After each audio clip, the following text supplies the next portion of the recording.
భక్తాలి బృందాలి సలక్షణాశాః సంపూర్ణకర్త్రీ మహిషాసనాం శివాం మంజీరనీర స్వర ఘోష దీప్తాం వనదుర్గమాంబాం శరణం ప్రపద్యే.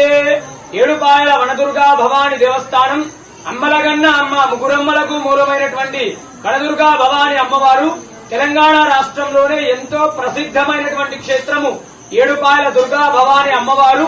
మరి ఆషాఢ మాసాన్ని పురస్కరించుకొని 3వ ఆదివారం ఈ రోజు వనదుర్గా అమ్మవారికి విశేషంగా ఫలాలతో ఫలాంబరీ దేవిగా దర్శనమివ్వడం జరిగింది. భక్తులకు అలంకరించడం జరిగింది అమ్మవారిని.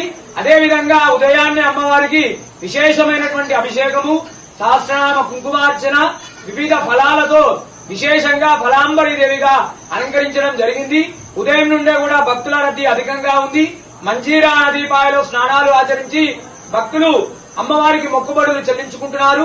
వచ్చేటువంటి భక్తులకు కూడా ఎలాంటి ఇబ్బందులు కలగకుండా అధికారులు అన్ని ఏర్పాట్లు కూడా చేయించడం జరిగింది. ఈ యొక్క వనదుర్గా అమ్మవారికి ఫలాంబరిగా అలంకరించడం వల్ల గాని, ఫలాంబరీ దేవి రూపంలో ఉన్న అమ్మవారిని దర్శించుకోవడం వల్ల ఫలము అంటే కోరిక, సమస్త కోరికలు కూడా నెరవేరి అమ్మవారి అనుగ్రహాన్ని పొందుతారు. వనదుర్గా మాతాకి జై.